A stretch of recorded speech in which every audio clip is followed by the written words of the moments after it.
말과 글에는 사람의 됨됨이가 서려 있다.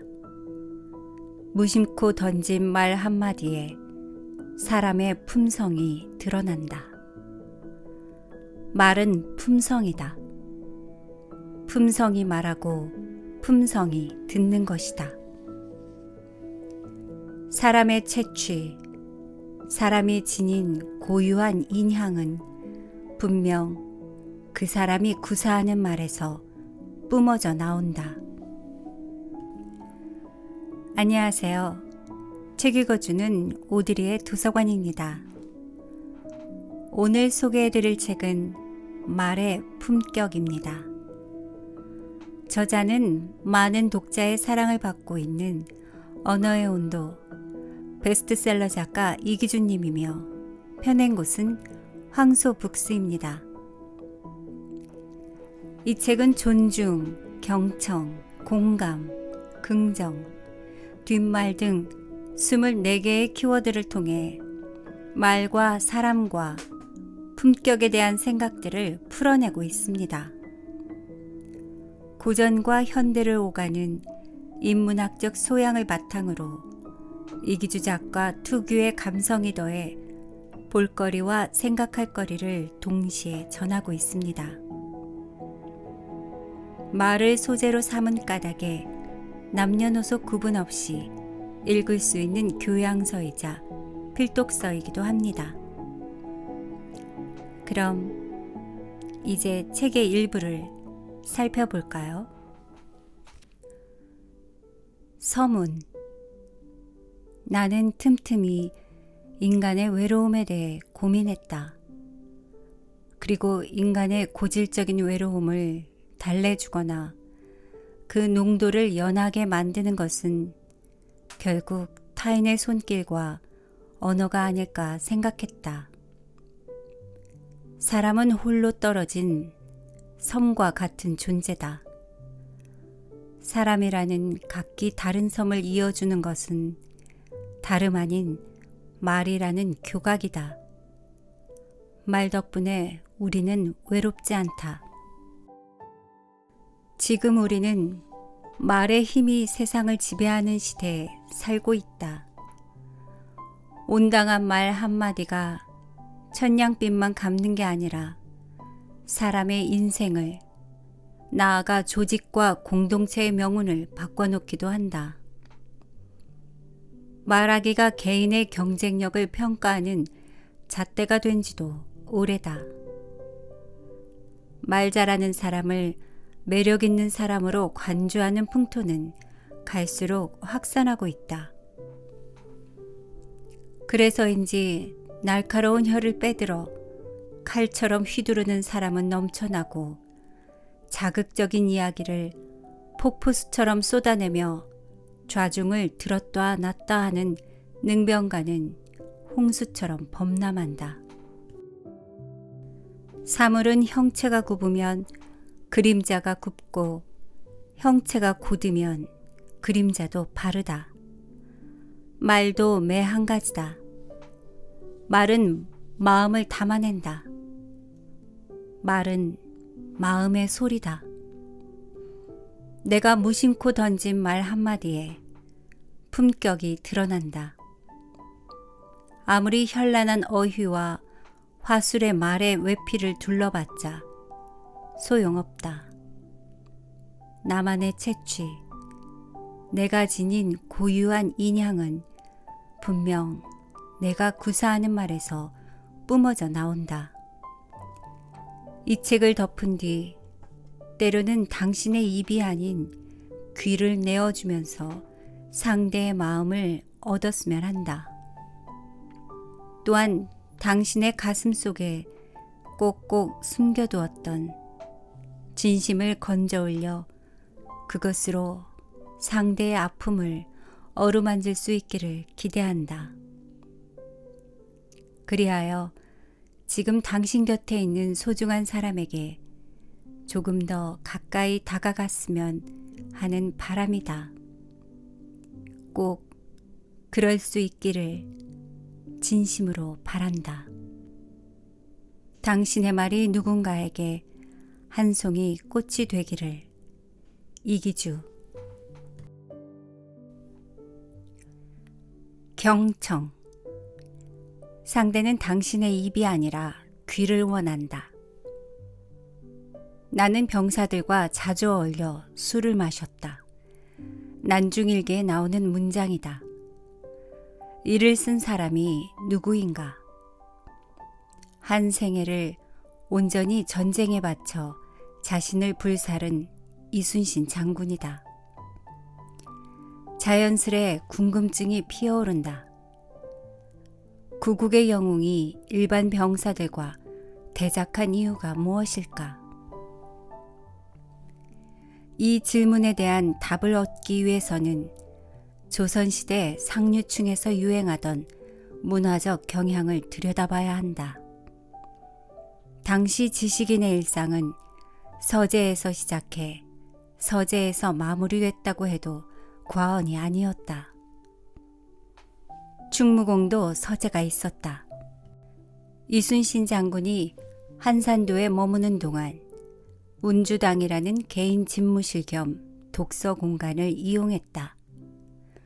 본래 운주는 기륭 화복을 점치는 나무로 된 도구 산가지를 움직인다는 뜻인데, 당시 군인들 사이에서는 전장에 나가기 전에 전략을 마련한다는 의미도 있었다.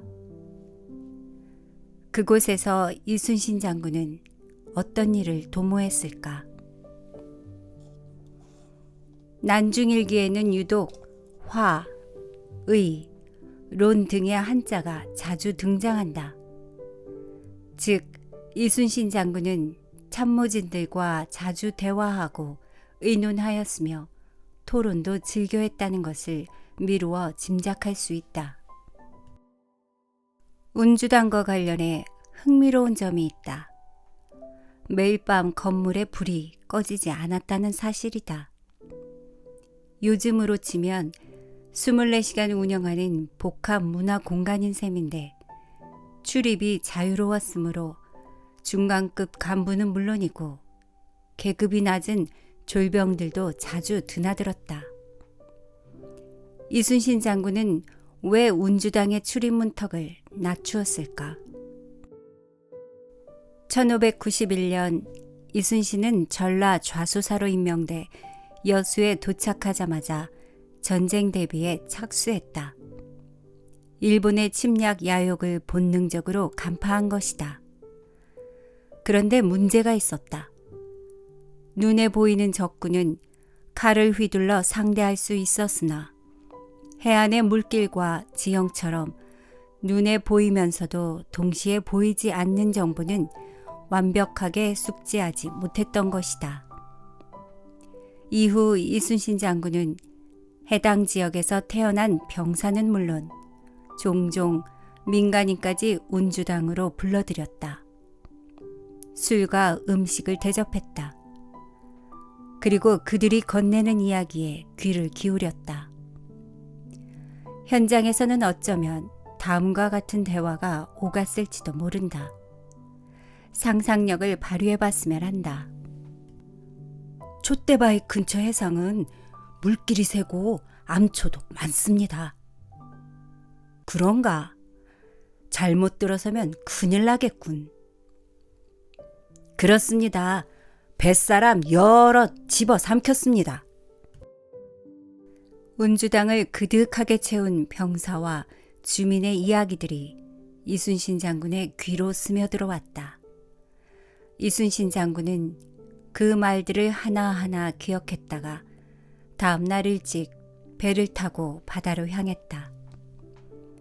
이순신 장군은 아련한 바다 위로 가라앉는 무색의 햇살을 바라보며 물결의 무늬를 헤아렸고 파도의 울음소리를 들으며 바다의 깊이와 암초의 위치를 해도에 기록했다. 이순신 장군은 해안의 물길과 지형을 완벽히 꿰뚫고 있었다. 덕분에 하객진 같은 전략을 창조적으로 펼쳐 적을 분수할 수 있었다. 수많은 전투에서 수적 열세를 극복하고 외선을 물리쳐 세계 해전사에 길이 남은 것도 어찌 보면 경청의 결과물이 아닐까 싶다. 운주당은 미국 대통령의 집무실인 오벌 오피스를 연상케 한다. 미국의 경우 대통령과 참모들은 수시로 오벌 오피스에 모여 국가적 사안을 논의한다. 회의 분위기는 자유롭고 수평적이다. 대통령은 일방적으로 자기 생각을 위에서 아래로 내리꽂지 않으며 참모들은 소파에 걸터 앉아 스스럼 없이 의견을 개진한다. 오벌 오피스에서는 지도자의 말과 참모의 말이 부딪혀 뒤엉킨다. 경청과 치열한 토론으로 뒤엉킨 말들은 단호한 결정으로 태어난다. 한자를 파자에서 살펴보면 경청의 의미가 더 잘 와닿는다. 경은 사람을 향해 머리가 기울어지는 것을 나타내는 한자로 상대방 앞으로 다가가 귀와 관심을 기울인다는 뜻이다. 청을 풀이하면 더 심오한 메시지를 얻을 수 있다. 귀, 임금왕, 열십, 눈목, 마음심으로 이루어진 형태다. 임금처럼 진득하게 귀를 기울이면서 눈을 크게 뜨고 사람을 바라보면 상대의 마음마저 얻을 수 있다는 의미로 풀이된다. 경청은 듣는 일 가운데 가장 품격 있고 고차원적인 행위다. 경청은 말을 해석하는 데 그치지 않고 말과 말 사이에 배어 있는 감정은 물론 상대의 목구멍까지 차오른 절박한 말까지 헤아리는 일이다. 오늘날 우리 사회도 남의 말을 들어주는데 인색한 게 사실이다. 경청은 안중에도 없다. 말의 총량이 듣는 총량보다 적으면 다들 불안해한다. 말을 많이 해야 타인에게 인정받을 거라는 믿음에 빠져 허우적거린다. 말을 적게 하면 공연히 손해보는 것 같은 박탈감에 시달린다. 우린 늘 상대를 안다고 여기고 상대의 말에 귀를 기울인다고 생각한다. 그러나 인간은 그렇게 단순하지도 미미하지도 않다. 허균이 동의보감에서 이야기했듯이 인간은 우주에서 가장 지체가 높고 귀한 존재다. 사람의 머리가 둥근 것은 하늘을 본보기로 삼은 것이고 사람의 발이 네모난 것은 땅을 본받은 것이다. 인간은 자연을 닮은 소우주다. 인간의 말은 작은 우주에서 생명을 얻는다. 그러므로 들리는 것을 듣는다고 해서 다 듣는 것이 아니다. 귓속을 파고드는 음성에서 숨겨진 메시지를 포착해 본질을 읽어내야 한다. 상대방이 가슴에서 퍼올린 말을 귀가 아닌 가슴으로 느끼려면 반드시 그래야 한다. 이 책의 낱장을 넘기면서 곰곰 생각해 봤으면 한다.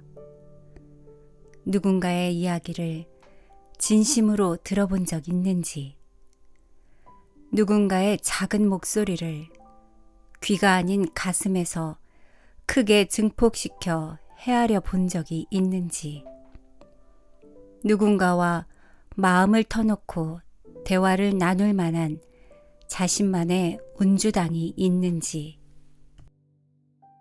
소중한 사람의 마음에 가 닿으려는 진심이 조금이라도 남아있다면 가슴 한구석에 작은 운주당을 세워봤으면 한다.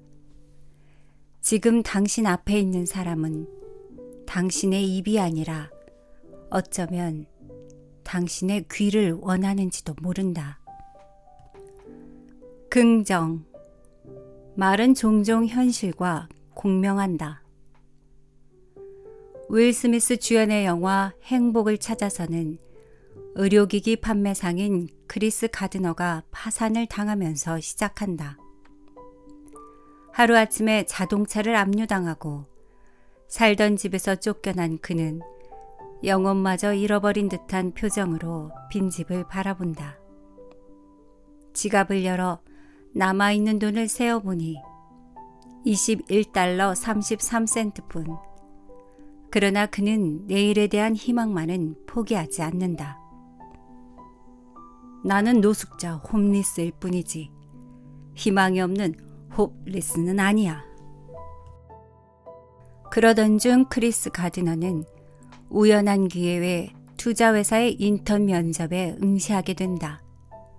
드디어 면접일. 헐레벌떡 뛰어들어온 그를 바라보는 면접관의 얼굴에 황당하다는 표정이 역력하다. 앞불싸. 노숙자 보호소를 전전한 탓에 제대로 옷을 차려입지 못한 크리스 가드너가 티셔츠 차림으로 면접장에 들어선 것이다. 이봐, 입장을 한번 바꿔놓고 생각해보세. 네, 말씀하십시오. 자네가 만약 면접관이라면 와이셔츠도 입지 않은 채 속옷 차림으로 면접장에 나타난 응시자에게 뭐라고 할 텐가? 그야 혹시라도 그 사람을 채용한다면 나중에 회사 사람들에게 어떻게 설명해야 하지? 어떻게 말해야 하느냐고요? 간단합니다. 그 녀석이 와이셔츠는 입지 않았지만 속옷만큼은 멋진 걸 걸치고 왔어라고 말씀하시면 됩니다. 가드너의 마음속에서 꿈틀대다가 입술을 뚫고 뛰쳐나온 긍정의 언어는 면접관의 귀와 마음을 운동장 삼아 쏜살같이 내달렸다. 뭐 하나 내세울 것이 없었던 그가 말 한마디로 취업에 성공한 것이다. 살다 보면 크리스 가드너의 사례처럼 긍정적인 말 한마디에 절로 미소를 짓게 되는 순간이 있다. 말에는 분명 모종의 기운이 담긴다.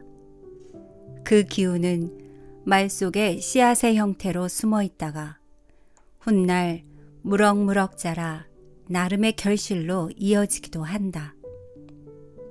말은 오묘하다. 말은 자석과 같다. 말 속에 어떤 기운을 담느냐에 따라 그 말에 온갖 것이 달라붙는다. 스스로 토해낸 말이 미치는 자장에서 쉽게 벗어날 수 있는 사람은 거의 없다. 말이 무조건 현실이 될 리 만무하지만 말이 현실과 공명하는 경우는 빈번하다. 말에 두려움이 담겨 있으면 불현듯 공포가 엄습하고 재미가 있으면 눈길을 끌어당긴다. 그뿐이랴. 꿈이 가득하면 종종 가능성이 뒤따라오고 말 한마디에 사랑이 녹아있으면 언젠가 사람이 다가온다. 논어 자로편에 한 일화가 있다. 공자가 섭공이라 부르는 초나라의 심재량과 만나 대화를 나눴다. 심재량은 병법에 능한 군사 전문가이자 정치가였다. 공자와 어렵게 만난 심재량은 나라를 다스리는 비법, 치국에 대한 가르침을 얻고자 했다. 선생님, 백성을 한데 모이게 하려면 어떻게 정치를 해야 합니까? 어떤 기술이 필요합니까? 그러자 공자는 딱 한마디 말만 남긴 채 호련히 자리를 떠났다. 근자열 원자래라네. 가까이 있는 사람을 기쁘게 하면 멀리 있는 사람도 모여들게 마련이라는 의미로 풀이할 수 있다. 심재량은 연신 고개를 끄덕였다. 공자의 한마디가 심재량의 가슴팍을 파고들어 치국에 대한 기존의 가치관을 뒤흔들었다. 주변 사람과 어떻게 지내야 하는지, 또 그들에게 어떻게 말해야 하는지를 새삼 일깨워주는 일화다. 인간의 입술은 그가 마지막으로 발음한 단어의 형태를 보존한다는 말이 있다. 내 입술에 내 말의 흔적이 남아있다는 무섭고 서늘한 얘기다. 종종 가슴에 손을 얹고 돌아볼 필요가 있다. 내 말과 글과 숨결이 지나간 흔적을, 그리고 솔직함과 무례함을 구분하지 못한 채 사는 건 아닌지를, 말이라는 악기를 아름답게 연주하지 않고 오로지 뾰족한 무기로만 사용하는 것은 아닌지를. 언행, 말과 행동 사이의 간극. 믿음을 의미하는 한자 신에는 깊고 오묘한 뜻이 담겨 있다. 모름지기 사람은 자신이 한 말을 지켜야 신뢰를 얻을 수 있다는 것이다.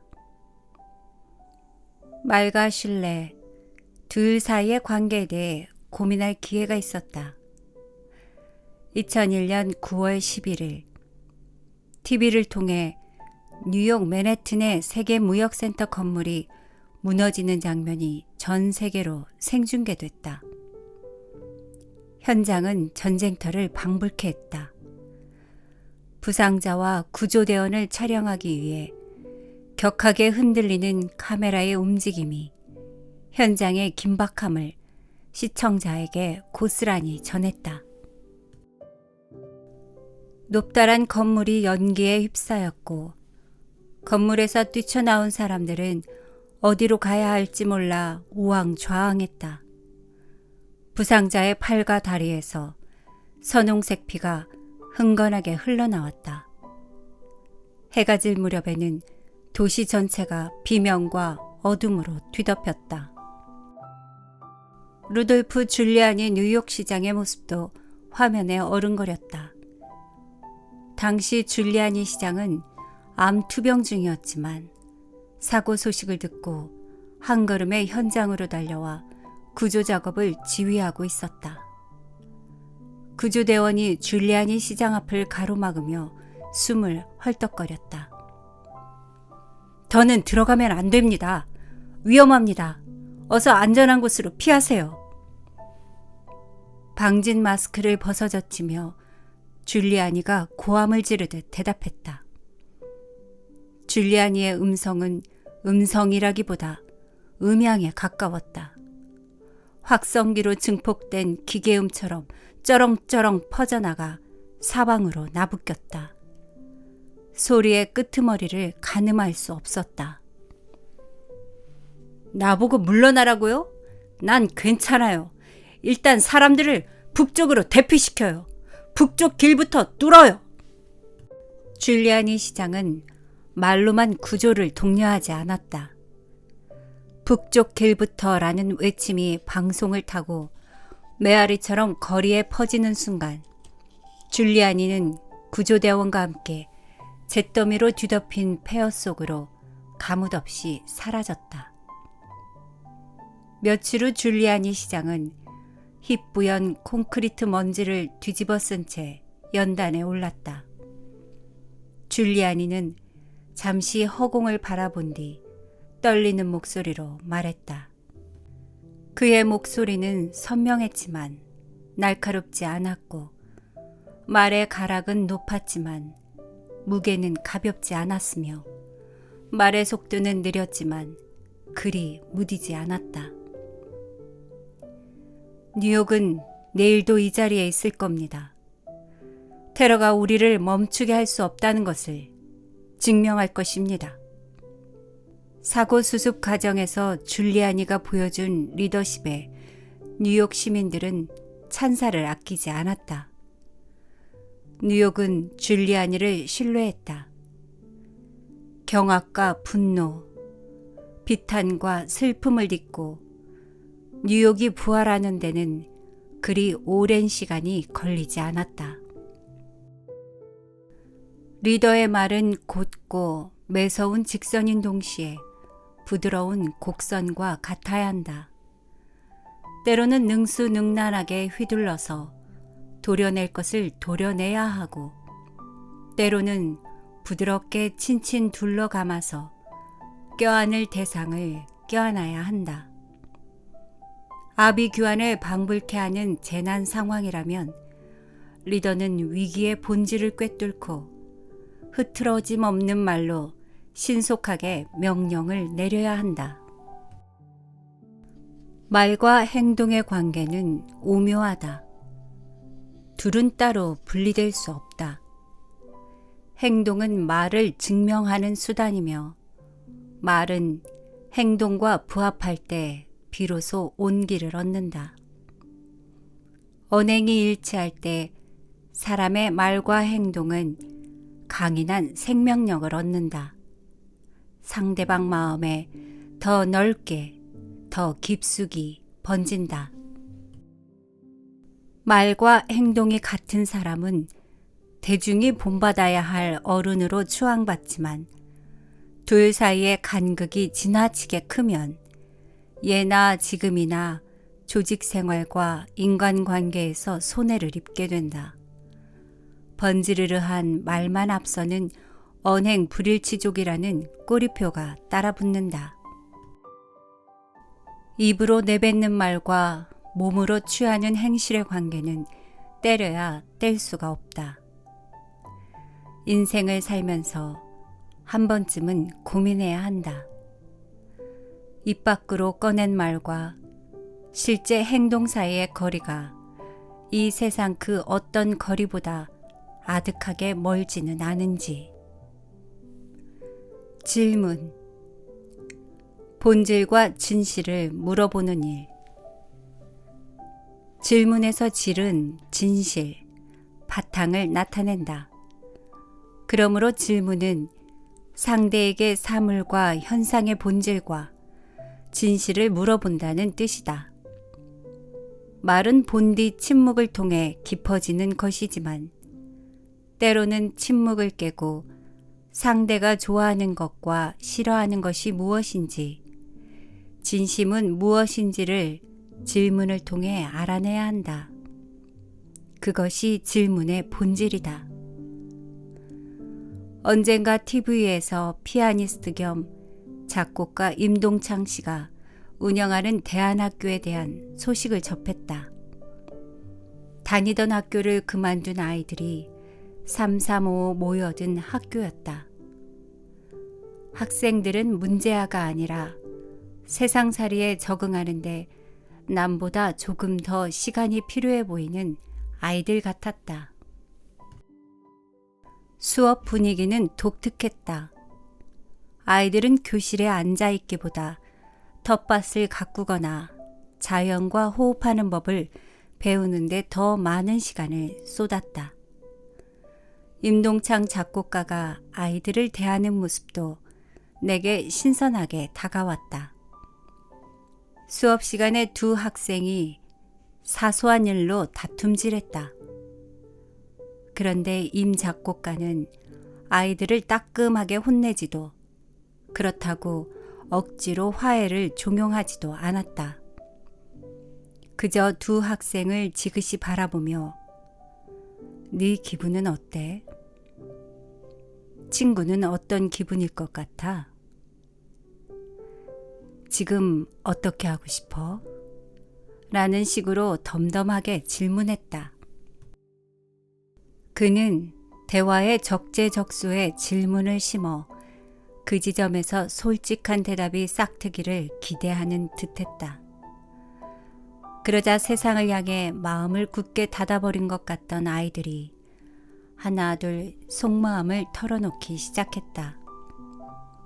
어두컴컴한 골방에서 작은 창으로 든 빛의 의지에 책을 읽는 사람처럼 조심스레 페이지를 넘기며 한 아이가 입을 열었다.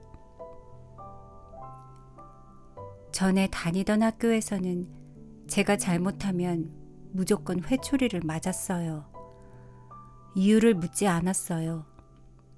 그래서 제 감정과 생각을 털어놓기도 싫었어요. 그런데 이곳에서는 저를, 제 마음을 존중해 주는 것 같아요. 임동창 작곡가는 높은 곳에서 아래를 내려다보며 말을 떨어뜨리지 않았다. 임 작곡가의 입에서 나온 말과 아이들의 귀로 스며든 말에는 낙차가 없었다. 싸우지 마. 어서 화해해. 처럼 자칫 명령조로 들릴 수 있는 문장을 아이들에게 하달하지 않았다.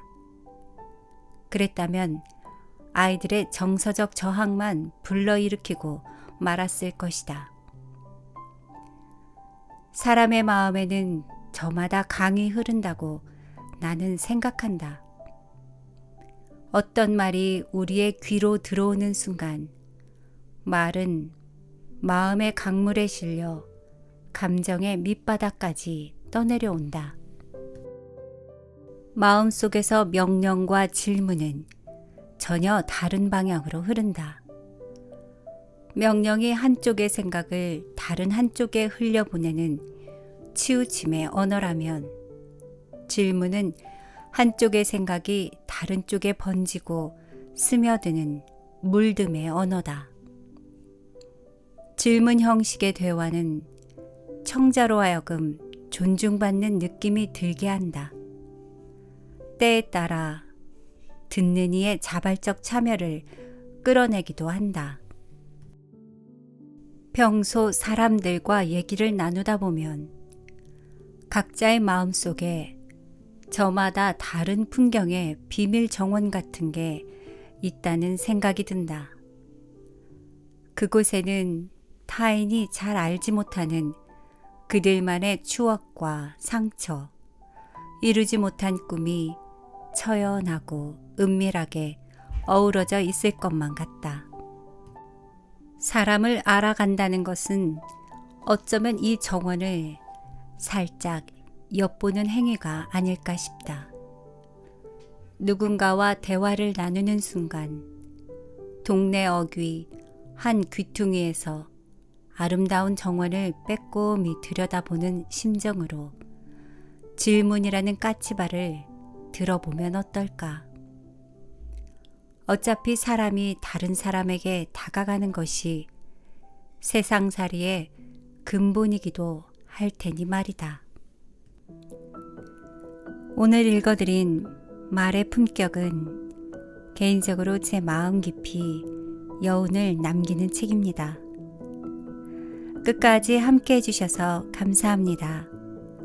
여러분 행복하세요.